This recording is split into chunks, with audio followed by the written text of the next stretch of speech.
is Bit of Biology with Mr. Rock, and today we are going to be talking about the cell cycle and cancer. Alright, so I'm going to call these terms the basics because at this point in the year you should have a decent understanding of what these two terms are. So we're talking about the cell cycle, so number one, what is a cell? The cell is the smallest structural and functional unit of an organism. And we would have covered that in the cell unit. And then DNA we would have covered in macromolecules, but DNA is essentially your genetic information that you received from your parents. So you got, it can be in the form of chromosomes, but you got half your DNA from your mom and half your DNA from your dad, and that determines who you are. So I do want to talk about the different forms of DNA before we actually get into the cell cycle, because I think this is an important point to make.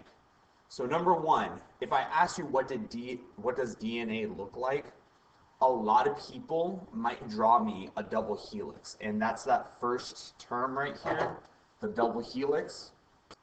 The double helix is the shape of DNA, and it looks like a twisted ladder. Okay. However, this DNA bundles into two different forms. So the DNA is like spun or created into two different forms, and the two different forms are either chromosomes or chromatin. So chromosomes, that is a version of DNA which is tightly packed and it's used for cell division. So if you've seen the mitosis video already, chromosomes might look really, really familiar, and the reason why DNA takes this shape is because in order to divide. The other version of DNA that you might not be so familiar with is chromatin, which is loosely packed DNA. And DNA is in the form of chromatin when it is ready to replicate. So I really like this image here. Here we have, like, you can see the DNA ladder, the twisted ladder, and it kind of gets spun together, and it creates this kind of cord of DNA, and the cord of DNA either goes on to become chromatin if DNA is being replicated, or it's a chromosome if it's being divided. So moving on to the cell cycle then, and starting to talk about what happens here. The cell cycle is actually a process that takes place in the cell which leads to cell division and the duplication of DNA. So like I said, if you've seen the mitosis video before, I'm going to start that on that image right there. You know about mitosis, and then I talked about interphase, which is most of the cell's life. So we're going to actually break down this image, but this image is a cell's life cycle. So just like you have a life cycle from birth until, death, cells also have a life cycle.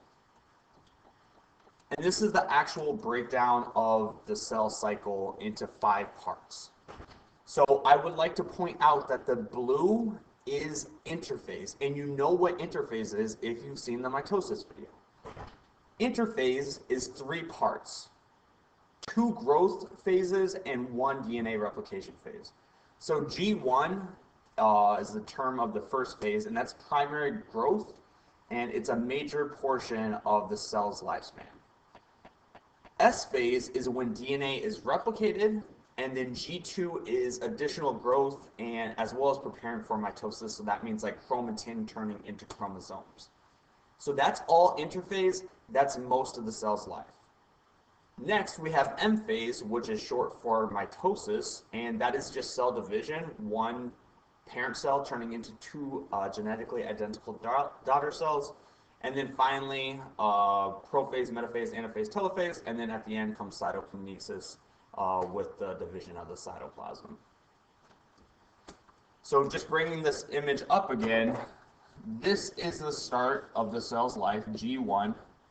And then it's going to move on to duplicating its DNA.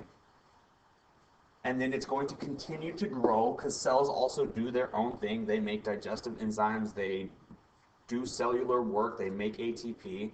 But then when it's ready, the cell is going to divide, in mitosis, which is prophase, metaphase, anaphase, telophase, and then we have cytokinesis right there at the end. One thing I would point out is interphase is 90% of the cell's life. So interphase is most of the cell's time. Most of the time it's growing, it's doing its cell thing, it's duplicating its DNA, and then towards the end it does mitosis, and mitosis is a pretty quick process relatively. So the last thing that I want to talk about then is cancer and tumors, and essentially the reason why this comes in right now is because cancer is a disease that has uncontrolled cell growth. So cells are growing out of control. So I'll move to the next slide here so it kind of makes sense. I'm actually going to address why does this happen first. So the red, why does it happen? It's because the cancer cell ignores growth checkpoints and grows out of control. So that's why it happens.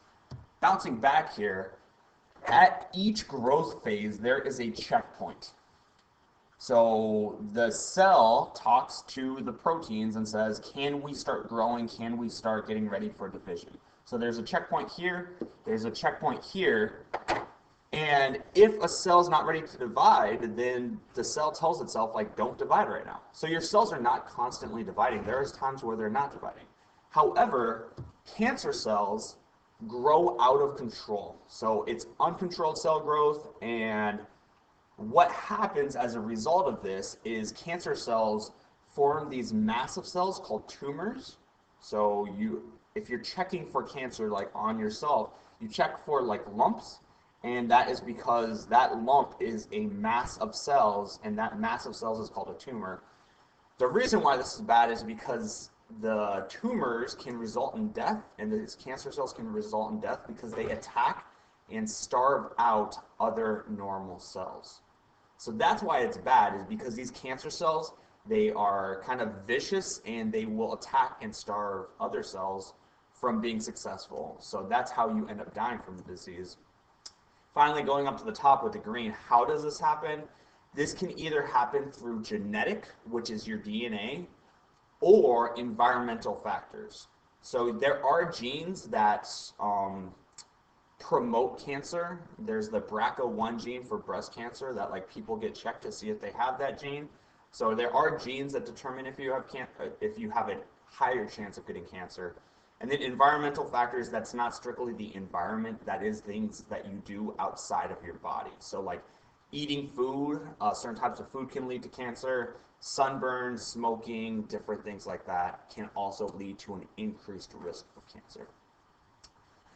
This has been a bit of biology with Mr. Rock. I'm signing off.